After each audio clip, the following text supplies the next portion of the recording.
Hello and welcome to AGD Bytesize, where I give you a small tip to help you improve or adjust your game. So today, as you can see, we are once again back in the world of Ultimate's Attic Attack.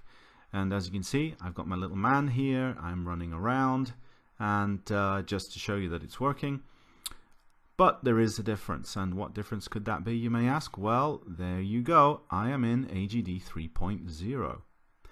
Why would I be going back to 3.0? Just because I love old school? No, because I want to show you that it's possible to export sprites from an earlier version of the game. So if you've got an old game, you want to give it a bit of polish, you want to bring it up to date, use some new, some of the new commands and so on, well, it is possible to do that. I'm going to show you how. Now, in previous versions of my videos, I've shown you lookup tables, addresses that you can use to find the locations of the data. Now, these change from version to version.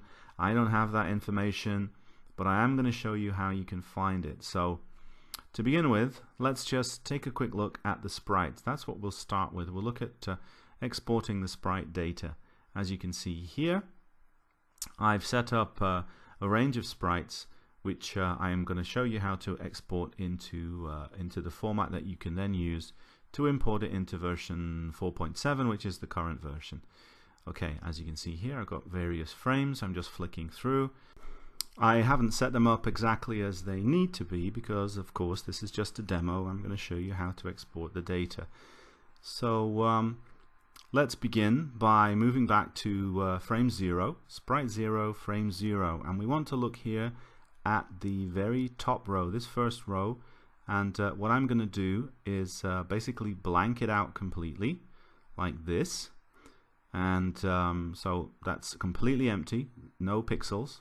And then here at the very top left hand corner, I'm going to put 1 pixel like that, just like that. Now I'm going to go back out of the sprite editor, this is important, and then I'm going to go to the poke finder. And here I'm going to reset the poke finder. If you've been using it before, as I have, reset it, and you now look for the value 128, which is basically what we've just put into the sprite's first row. And you can see there are 227 possibilities. So now we go back in and we now remove that pixel, go back to the menu again, make sure you do that, otherwise you'll get additional results because it's in the editor.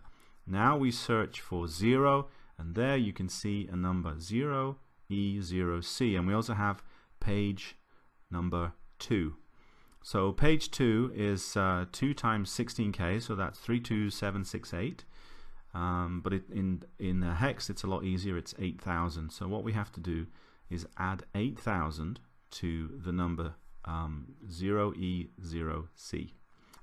So the address that we're looking for is 8E0C, and so we'll go into the hex editor and we'll put that number in.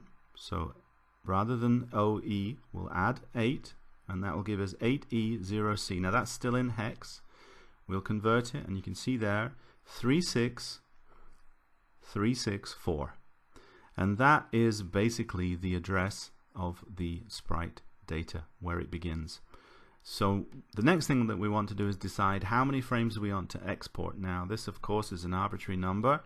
You need to go through, count the number of frames you've got in your game, and with that figure you can calculate the size that you want to save. So if I go to the file menu here, I'm going to save it as binary data, and we'll give it a name. Here we'll call it well, we'll just call it something like maybe sprites underscore 3, just for version 3, just for argument's sake. I'm not going to use this really, just showing you how to do it.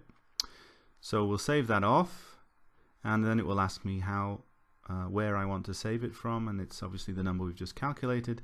Now for argument's sake, 10 frames, let's say that would be 128 times 10. So obviously that's 1280, isn't it? So you need to make a different calculation according to the number of frames that you want to export. So basically I'll just save that off there. And now I've got a binary file, and that binary can be loaded in to a later version of AGD. And if you aren't sure how to do that, then please go back and watch one of my other videos, and you'll be able to know how to do that quite easily. It's perfectly importable in that format as long as you create the amount of space that you need in the memory.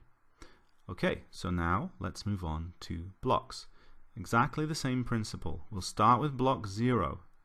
Block 0 is blank, and we will put in the top left hand corner 1 pixel, just like that. We'll now go back to the poke finder, reset it, of course, and now we're looking for that value 128. Search for it. Okay, we've got 227 possibilities. We can leave the poke finder open if we want here. Now we'll turn that pixel off, go back to the menu, because as I said, the editor itself will give you a value if you don't do that. And then we go back to 0 here, so we've reset it, do another search, and here we can see again, so 1EOC, and again page 2, so we need to add 8,000 to that number, which therefore will give us 1E0C plus 8. That's going to be 9, and then we'll convert it. Remember, if you add 8,000 to a number which is, for example, 2,000 or something, then obviously that's going to become A or B or C because it's in hex. So don't forget to do that. Right, so now we just need to basically save the blocks off. Let's check how many we've got. You can see there we've got 41. And again, this is relatively straightforward. We'll choose a file name. In this case, we'll call it blocks3.bin. We'll save it off, and we'll give it the start address that we've calculated. And in this case, I don't really need a calculator for this, because I know that blocks take exactly 10 bytes. But just for argument's sake, there we go. 441 will of course be 410. So if you can't do that in your head, I'd be worried. Anyway, let's put that up there, 410, and we'll save it off. That's enough. That's enough to get the block data. So that's ready to be imported. If you want to know how to import block data, as I said, previous video, there's one on that as well. And the last thing that we want to look at then is how to import screens. Now, if we want to import the whole block of screens, that's going to be tricky because of the compression and the way that it's used. But what we can do is export it from the editor like this. And in this case, we don't need to make any changes. The buffer that's used for the screen editor hasn't changed address from 3.0 onwards, as far as I know. I haven't tried an earlier version, but it's at 64768.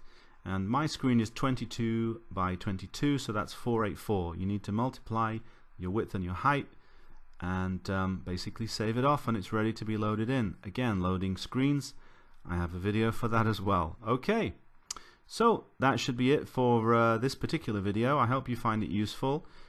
As I said, it would certainly be nice if some of you were able to bring out your old games and update them with some of the newer features of AGD. That would be nice to see. So if this has been helpful, then I'll be pleased to see your results.